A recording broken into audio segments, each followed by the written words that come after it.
کامران سب سے پہلے کوئٹہ کا سفر یہیں تک کا پی ایس ایل سیزن 9 میں کل کے گیم کو کیسے انالائز کریں گے؟ دیکھیے سب سے پہلے تو اسلام آباد کو مبارکباد، اور انہوں نے آؤٹ آف دا باکس سوچا. ہمیشہ وہ ٹاس جیت کے بولنگ کرتے ہیں، انہوں نے کوئٹہ کو اس گیم میں آنے نہیں دیا. ٹاس جیت کے پہلے بیٹنگ کر کے ان کو انڈر پریشر کر دیا تھا. اور گیم جیسے کوئٹہ، میں نے کہا نا، میں وہی بات رپیٹ کروں گا کہ لاہور اور کراچی کی ٹیم ایسی نہیں تھی. جیسے کوئٹہ اخیل 3-4 میچ کھیلی ہے، وہ ویسی ٹیم لگی نہیں جیسے سٹارٹ کیا تھا. بیٹنگ بالکل فارم میں نہیں ہے، ایک ہی فلو میں کھیل رہے ہیں، ایک ہی بیٹنگ لائن اپ چل رہی ہے، پلینگ سائڈ چل رہی ہے، کوئی چینجنگ کرنے کی کوشش نہیں کی. بیٹنگ آرڈر اوپر نیچے ضرور کیا، لیکن جو 11 کھلانے چاہیے وہ کھیلے نہیں ہیں. اور میرے خیال سے جو میچ تھا اسلام آباد کا، اس کے مطابق کوئی فائٹ نظر کوئی گیم پلان نہیں نظر آیا. پھر آپ کو پتا ہے کہ ڈگ آؤٹ میں کون سے پلیئر بیٹھے ہوئے تھے، جو ہم نے کل بھی بات کی تھی. وہ میرے خیال سے وہ آسٹریلین مائنڈ سیٹ جو اتنی جلدی چینج کرنا بڑا مشکل ہے میرے خیال سے. ٹھیک ہے باسط بھائی، یہ جو باتیں ابھی بیچ میں بہت چلنا شروع ہو گئی تھی کہ شین واٹسن کو کوچ بنانے کی بات چل رہی ہے اور ان کے چیزوں کو فالو کرنے کی بات چل رہی ہے، تو رزلٹ تو آپ کے سامنے. انہوں نے ری ویمپ کیا، لگا کہ ایک اچھا ری ویمپ ہے. کپتان چینج کیا، رائلی روسو کو بنایا، شین واٹسن وہاں آئے. فائدہ وہ نہیں ہوا. ٹھیک ہے وہ 4 سال بعد پلے آف میں پہنچے، بٹ ویسی کرکٹ نہیں کھیلی. 4 سال بعد جو وہ پہنچے، انہوں نے ٹیم جو سلیکٹ کری تھی وہ اچھی کری تھی. ٹھیک ہے، ان کی پکس تھی انہوں نے وہ اچھی ٹھیک تھی. اور جہاں تک شین واٹسن صاحب یا روسو صاحب کا جو کام تھا، میرا خیال ہے آج تو انہوں نے ثابت کر دیا کہ وہ اس کے اہل ہی نہیں ہے. وہ بری طرح فیل ہوا اس میں 100%. آپ مجھے بتائیں نا کہ رادرفورڈ آیا کیوں پھر، جب آپ کی مرضی سے وہ گیا نہیں. یہی بول رہے ہیں نا کہ جی مطلب ہم انٹرسٹڈ نہیں تھے بھیجنے کو، وہ اپنی مرضی سے چلا گیا. تو پھر آیا کیسے؟ ہیڈ کوچ کی مرضی سے آیا ہوگا نا. ایسا تو ہو ہی نہیں سکتا کہ فرنچائز والے بلا لیں. آپ سمجھتے ہیں رادرفورڈ کو اس گیم میں کھلانا چاہیے؟ 100% کھلانا چاہیے تھا. آپ کو میچ جتوایا اس نے سنگل ہینڈڈ. یہ کوئی ملک کی ٹیم ہے؟ فرنچائز لیگ ہے نا. پہلی چیز سرفراز کیا کر رہا ہے؟ ہم نے آپ کو یاد ہے کہ ایک دن پہلے بھی یہ بات کری تھی کہ وہ اس لیے کھیلنا ضروری ہے کہ وہ سب کو جانتا ہے، وہ ایکسپیرینس وہاں ٹرانسفر وہ تجربہ شیئر کرتا آج کے میچ میں، مطلب کل کے میچ میں. اور سب سے بڑی بات، عمر امین کو کیوں سلیکٹ کرا ہے؟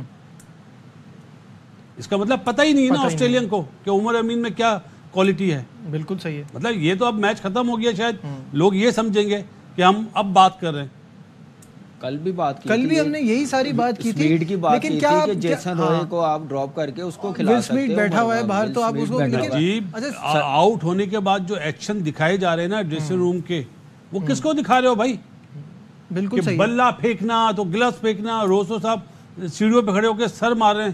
ارے یار، جس نے کرکٹ کھیلی ہے ان کے لیے تو مشکل نہیں. آپ کیا اس بات سے شاہد بھائی کی طرف بڑھنے سے پہلے کیا آپ سمجھتے ہیں کہ رادرفورڈ کو نہ کھلانا غلط ہے؟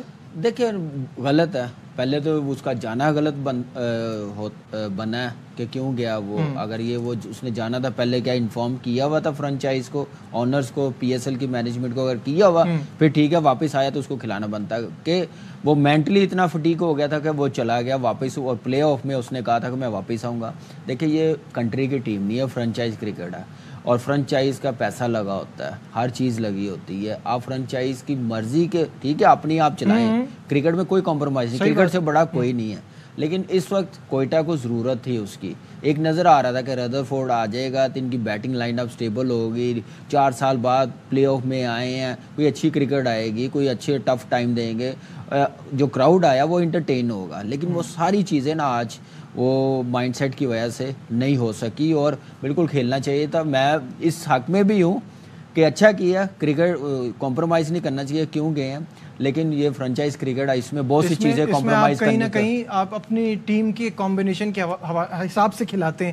بٹ شاہد صاحب میرا سوال یہ ہے کہ لوری ایونز کس مرض کی دوا تھے؟ کیونکہ کوئی پرفارمنس نہیں نا. اگر آپ نے سرفراز کو بٹھایا ہے تو آپ بیٹر پلیئر دیں جو بیٹر فارم میں ہو، جو آپ کو کچھ کر کے دے سکتا ہو. یہ تو کسی بھی اس میں یوٹیلیٹی ثابت نہیں ہوئی نا یہ چینج. پارٹ ٹائم کیپر آپ کو کبھی بھی کسی بھی طرح بہت ہی کاسٹلی ہے. ہم کل بھی بات کر رہے تھے. اور لوری ایونز آسٹریلیا کا انگلینڈ کا اچھا پلیئر ہے. اس کو ایک دفعہ ملتان سلطان نے بھی ایشین کنڈیشنز میں کھلایا تھا, کچھ نہیں کر سکا. ابھی IL T20 میں بھی کچھ نہیں کر سکا وہ خاص. تو وہ بہت سے ایسے پلیئر ہوتے ہیں آسٹریلین اور انگلینڈ کے جو ایشین کنڈیشنز میں اتنا اچھا نہیں کھیل پاتے. تو نہیں کھیل پایا. آج کوئٹہ گلیڈیٹرز کے تینوں اوورسیز پلیئرز, جیسن رائے 1 رن, وہ 0, اور تیسرا اپنا رائلی روزو اور ایونز کا 0 تھا. تو تینوں ناکام ہو گئے. عقیل حسین نے کچھ کیا, بالنگ میں بھی تھوڑا کیا, لیکن عقیل حسین جو انگریزوں کے خلاف, جو فارنرز کے خلاف اچھا بالر ہے, اس سے کیوں نہیں اوپن کروایا؟ اس کو چوتھا اوور دیا. اسی طرح آپ کی کمبینیشن, اگر آپ ردرفرڈ کو سزا دینے چاہ رہے تھے تو آپ اس کو بلاتے ہی نہیں. آپ کہتے کہ بھائی وہیں پہ رہو تم. اور وہ فرنچائز کی مرضی سے گیا ہوگا, بتا کے گیا ہوگا, ایسے نہیں کہ بغیر اس کے چلا گیا. تو آج کا میچ اسی طرح لگ رہا تھا کہ افراتفری کون زیادہ کرے گا اور کون کم کرے گا. یونائیٹڈ نے بھی اپنی آخری 5 وکٹیں صرف 19 رنز پر کھوئی.